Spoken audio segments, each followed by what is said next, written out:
What's your new COVID hobby? The sudden surge of free time that we have all experienced over the last months has led many to take up new activities that they hadn't tried before. En masse, eager would-be bakers flocked to grocery stores, clearing out the baking aisle to gather supplies for our foray into dessert or bread making. And from there, we flooded bike shops with the zeal of a New Year's resolution, probably to burn those baking calories. And lastly, to wean ourselves off of the grocery supply chain, we settled into the age-old practice of gardening. And my wife and I joined the crowd, and we have established our own little garden out on our deck. And granted, we are rookie gardeners at best, but we have pots, seeds, and soil. What could go wrong? Kathy planted, I watered, and each day we eagerly looked for signs of new life. I still remember the overwhelming validation we received when the first tiny snow peas started poking out of the dirt. We were doing something right. Now, those snow peas are our pride and joy. Our tomatoes aren't going to make it, and our peppers are questionable. But every day, those peas continue to impress. As I've watched these peas grow from the tiny buds to towering foot-tall stalks, I've realized something. These peas are relational plants. And what I mean is this.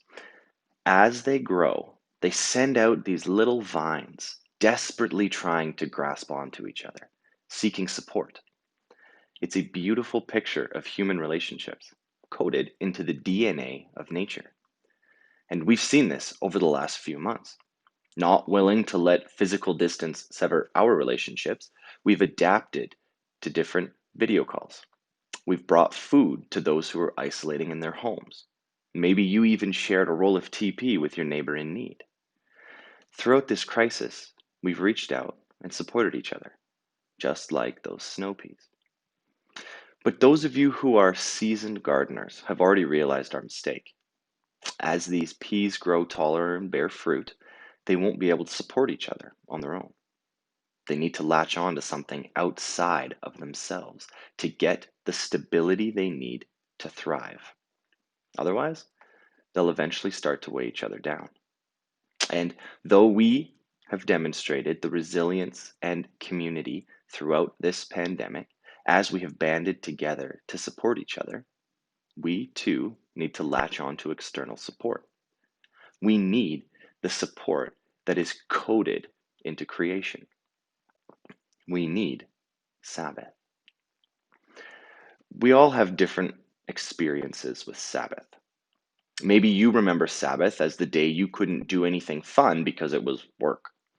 Maybe you think Sabbath is one of those Old Testament laws that doesn't apply anymore, on par with the prohibition against mixing cotton and polyester in your shirt.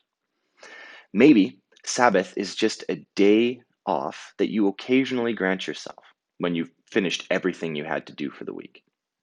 Whatever your starting point, it's my hope to inspire a newfound appreciation for Sabbath as an undeniable natural law encoded into the world around you. And this law was written into the rhythm of nature. And we see this right at the start of the Bible in the creation story. Genesis 2, verse 3 says, By the seventh day, God had finished the work he had been doing. So, on the seventh day, he rested from all his work. Then God blessed the seventh day and made it holy, because on it he rested from all the work of creating that he had done. Simply put, the creation story, Genesis 1 to 3, was given to us so that we can look back at our past to understand our present. So God didn't rest on the seventh day because his divine power was drained from creating the universe. He rested so that we would read that story and understand that in our lives right now, we should work for 6 days and rest on the seventh. This is the natural law of Sabbath. What goes up must come down. My brother learned this the hard way while playing Tarzan in the basement at a tender age of 4. We had tied a rope to a beam in the ceiling, perfect for swinging from tree to tree, and he jumped off the couch, soared through the air, but couldn't stick the landing. His head hit the ground before his feet, and the stitches on the back of his head reminded both him and I that you cannot break this natural law. What goes up must come down. In the same way, breaking the law of the Sabbath invites consequences. Work needs rest, rest needs work. You could probably call to mind someone who is breaking the law of the Sabbath in one of these two ways. Work without rest leads to a slew of physical, mental, spiritual, and relational health problems, eventually ending with a total shutdown in burnout. Maybe you are experiencing this right now. But similarly, rest without work also leads to health problems. Muscles atrophy as they lay dormant and underused. Depression sets in when we lack any meaningful work. Now, a good indicator to judge whether your levels of work and rest are out of rhythm is the type of tired that you are. I don't mean how tired you are, but are you good and tired after a day's work, or are you exhausted and tired? Now, credit for this distinction goes to Mark Buchanan, who has done some phenomenal writing on the need to deepen your experience of God through the practice of Sabbath. Now, good and tired means you have accomplished something. You've had good work, good play, good relational experiences. Exhausted and tired means you've been doing busy work without any purpose.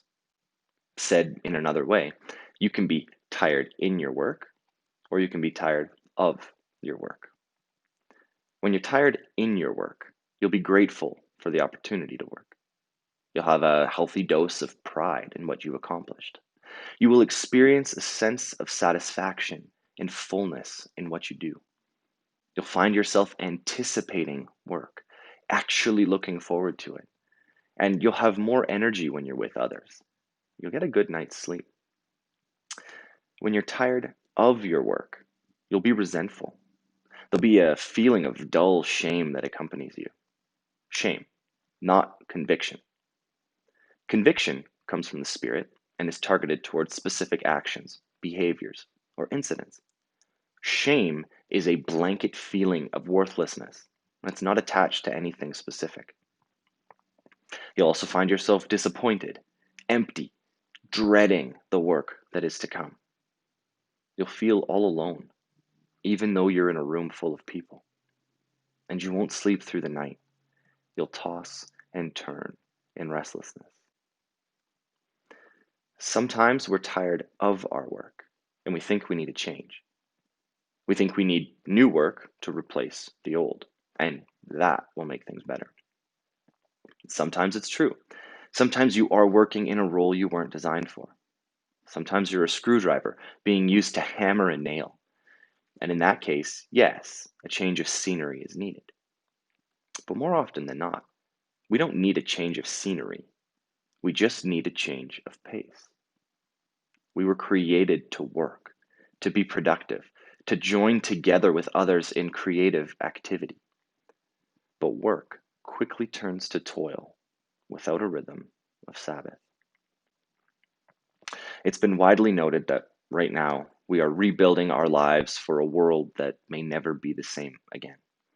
And there's no better time to institute new rhythms in our lives than right now. The world is taking a break. In a sense, this is the deep breath before the plunge into restarting everything. There's hard work and uncertainty ahead, that much we know. So I challenge you to institute the practice of Sabbath this summer. Take a 24-hour period in the week and guard it from work. 6 days you are to work, and on the seventh you shall rest. If you have a family, get together and pick a day that works for you. If you're single, find a friend or two who are willing to try this with you. Work for 6 days, rest on the seventh. Rest for some is a long awaited afternoon nap. For others, it's that triumphant, deep breath of fresh mountain air after summiting a mountain. As it turns out, rest can sometimes be a lot of activity, just not work. Now, what constitutes as work for you may not be the same as for me, but too often people fixate on what they're not allowed to do on a Sabbath. A list of things I consider work is longer than Eli's beard used to be, and it would drain me just to make sure I'm avoiding the things I'm not supposed to do. So instead, make a list of what brings you rest and things that make you come alive. Write down the food you love to eat or the people you just can't get enough of. And don't forget your Father in heaven. Fill your Sabbath with these things and experience the rest of God. But let me be clear about some things before you start. Sabbath is not a day off to catch up on housework. Laundry and dishes need to be done during the 6 days. Sabbath is not a day you earn when you've finished your work for the week. It arrives whether or not you're ready for it. And Sabbath is the time that God has ordained for you to put down your tools of work and to pick up your tools for rest. If you're like me, then you struggle to find a day in the week when you don't have work to do. It's time to restructure your week. Sabbath is not something you slide in when you have time. 8 hours on Friday, 8 hours on Saturday, and 8 hours on Wednesday. No, it's a 24-hour block of time that you set aside as holy because you've seen your Father in heaven do the same. Now, our snow pea plant is continuing to grow, but we realized the mistake we'd made and we found a metal structure we could put in place to support it. Now, the peas are still holding on to each other, but they're anchored by that metal structure. They won't weigh each other down now because they have outside support. In the same way, Sabbath is the support we need to continue supporting each other. Without it, we'll burn out, become resentful, and our burdens will weigh others down. But if we have a healthy sabbatical rhythm of work and rest, we'll be able to bear one another's burdens and the burdens of those we have been called to serve, just as Christ also bore our burdens on the cross. In doing so, he said, "Come to me, all you who are weary and heavy laden, and I will give you rest." Sabbath is an invitation into the rest of God. The rest of God meaning renewal, and the rest of God meaning the remainder of God that we can't get to on our own. So this is my invitation to you this summer. Come, experience God in a way that is unique to the practice of Sabbath.